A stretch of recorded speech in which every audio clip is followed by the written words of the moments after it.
Okay, so we're going to show you 2-3 years back, I can't remember. It was before Sean was here, so it was more than 2 years ago. We had a little 64 GTO come in, we did bodywork and paint on. The owner took it home, moved, so the car sat in the trailer for a year while he was moving, getting organized. Then he had to build a garage, so it sat in the trailer for another year. Then he finally got started on it this year, and he had a little bit of a mishap with the car, and he ended up damaging the driver's door and the fender. So he brought it back to us to fix it up for him. So here we go. If you like 64 GTOs, factory 389 Tri-Power, here you are. So there it is. Painted it nice. Now you can see the fender is dull compared to the rest because this is the damage happened in here and it went up to this corner a bit. So Sean worked his magic and fixed it up for the owner. I don't know exactly what happened. Put her on a hoist and the door somehow popped open. So anyway, he's trying to get it back together. Can't really show you much inside here. Sean's masking it. It's a 4-speed car. And like I say, we'll get underneath here. There you go. Let's get this uncovered. There you go. Now if you want to see this closer up, like I say, go to my Facebook page, Old Time Garage, or go to Rick's_Old Time Garage on Instagram and you'll see better pictures. Anyway, so Sean's got it all prepped up here.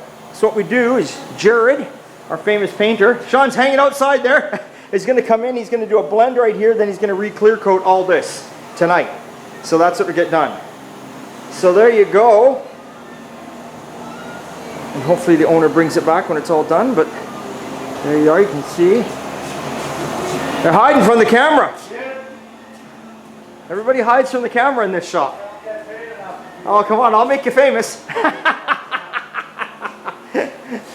He's even gone, if you look here, he put the red line tires on it, kind of nice. That's it. Pontiac GTO, the old goat. So there we are, guys. Okay, we'll let Sean work his magic here. He's drying her off and then gonna get her masked up. I'm still playing around out here in the cold on the 68 Camaro. I was tidying up here. This is a piece that holds your back seat in that I discussed earlier that goes between there. I'm just tidying up underneath here, drilling it out to plug weld it again, tidying up underneath here. It had some rips and tears. I'm welding those up. And then of course I kind of got to the back side that you never see. This is up inside because this is the bottom, this is the bottom. So this thing literally, here, let me show you. There, now you can see better. This is the part, you can see the hooks that your back seat, the back part of your back seat rests on. So you can never get in here to spray it after. So while it was off, I sprayed it. So there we go. So that's what I'm plugging away on. So hey, thanks for subscribing. Remember, it's always a good time at Old Time. Some of you guys are trying to get hold of me on Facebook itself, my personal Facebook and that kind of stuff. You can just find me on Old Time Garage Facebook. So that's where we're at. T-shirts are on the way. Yes, I'm staying on top of it. They're on the way, but you can go to oldtimegarage.ca. We still have a lot of older T-shirts that are available too. Okay, so thanks for watching. We'll see you next time. We'll show you the goat in some pictures later when she's all painted up.